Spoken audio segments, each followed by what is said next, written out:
Today's thought, आज का सुविचार। विनम्र तो सबके साथ रहें, लेकिन घनिष्ठ कुछ एक के साथ ही।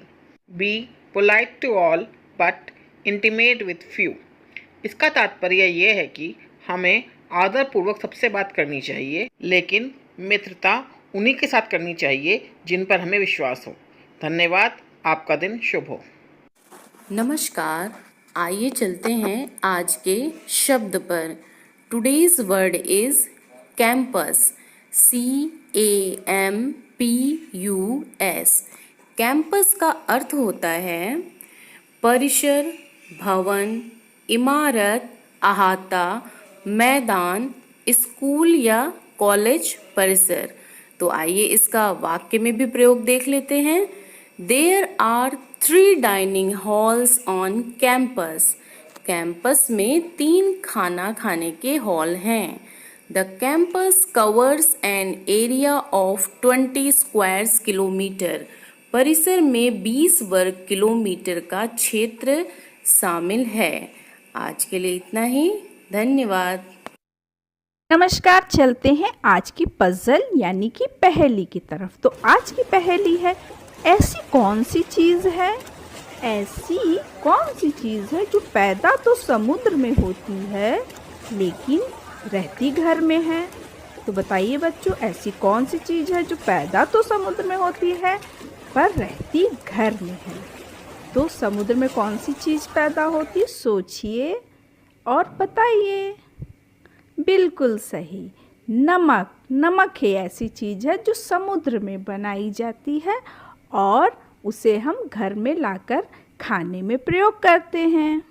आपको पता है बच्चों, नमक समुद्र के पानी को सुखाकर बनाया जाता है। समुद्र के किनारे ज़मीन में क्यारियाँ बना ली जाती हैं। उसके बाद समुद्र का पानी भर लिया जाता है। समुद्र का पानी भरने के बाद पानी को धूप में सुखाया जाता है।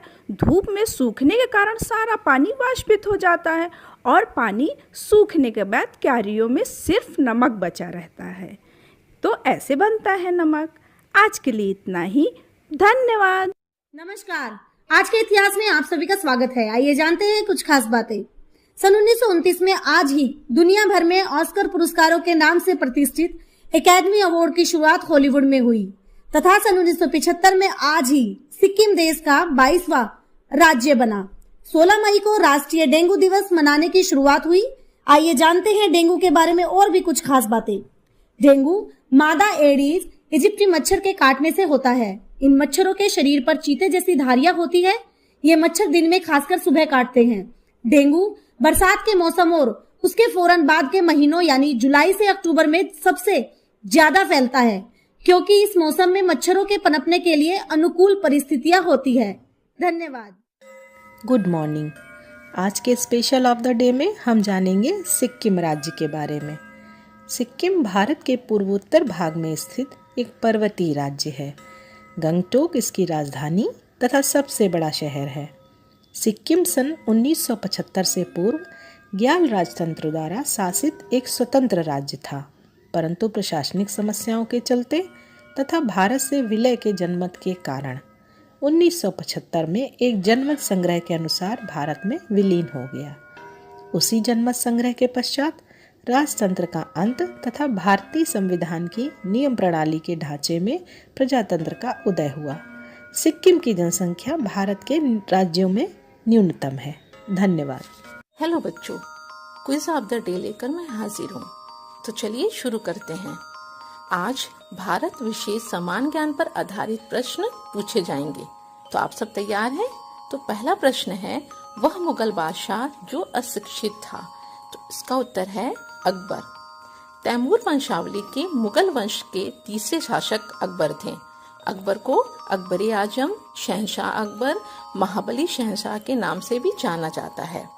दूसरा प्रश्न, अमृतसर शहर की स्थापना किसने की? अमृतसर शहर की स्थापना गुरु रामदास जी ने की थी।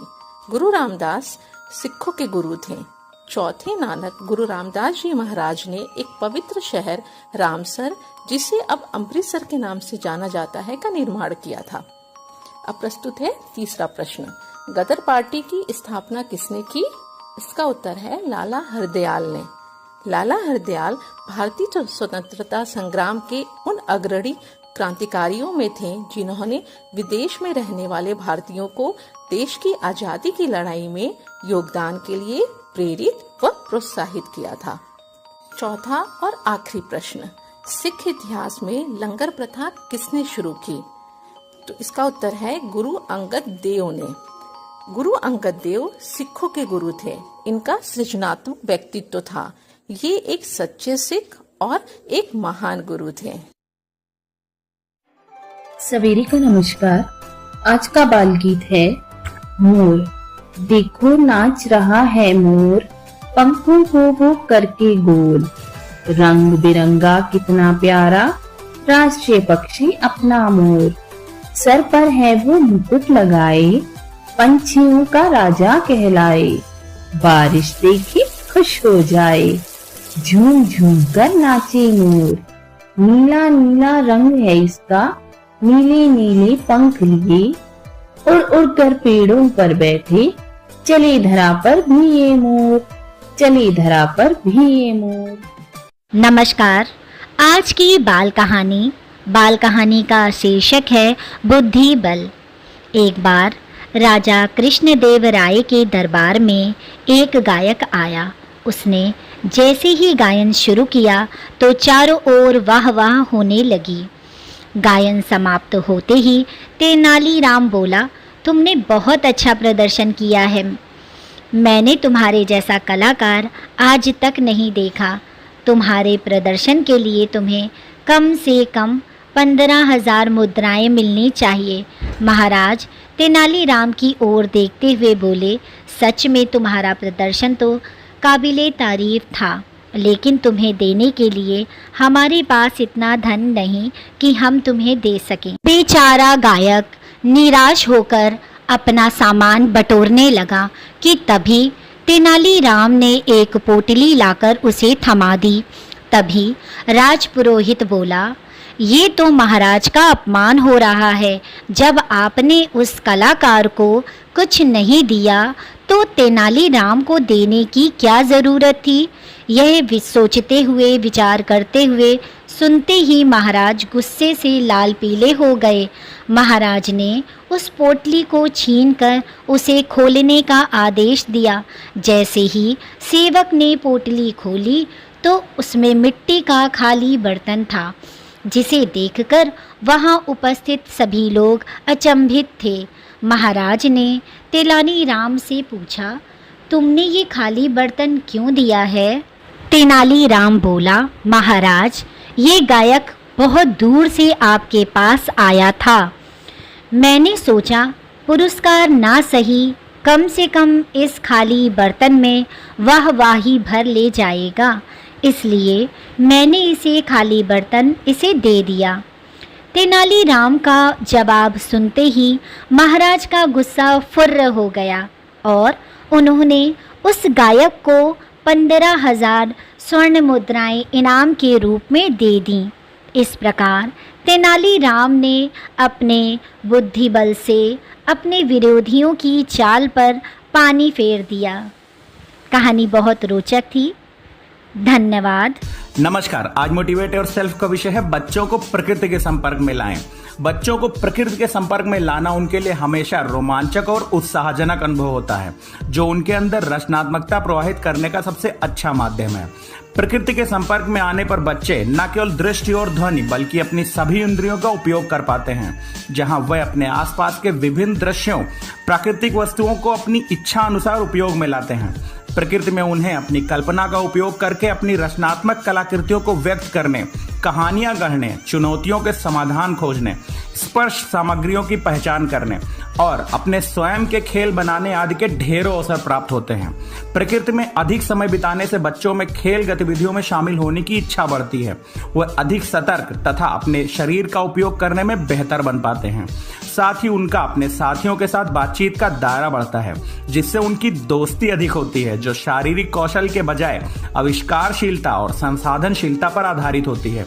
प्रकृति के संपर्क में आने से बच्चों को जीवन को नियंत्रित करने वाले जैविक कारकों, जीवन शक्ति और पर्यावरण के महत्व का पता चलता है और वे प्रकृति के जादुई कार्यों से परिचित हो पाते हैं। शारीरिक रूप से जानवरों और फूलों को छूने से बच्चे अधिक खुश और परोपकारी स्वभाव के होते हैं। उनकी एकाग्रता बढ़ती है और उनमें आक्रामकता, तनाव और अवसाद आदि की संभावनाएं कम होती जाती हैं। बच्चों को प्रकृति में ले जाने से पहले हमें एक शिक्षक और अभिभावक के रूप में यह अवश्य पता लगाना होगा कि प्रकृति के लिए बच्चों को कैसे अधिक से अधिक आकर्षित किया जाए। धन्यवाद। आपका दिन शुभ हो।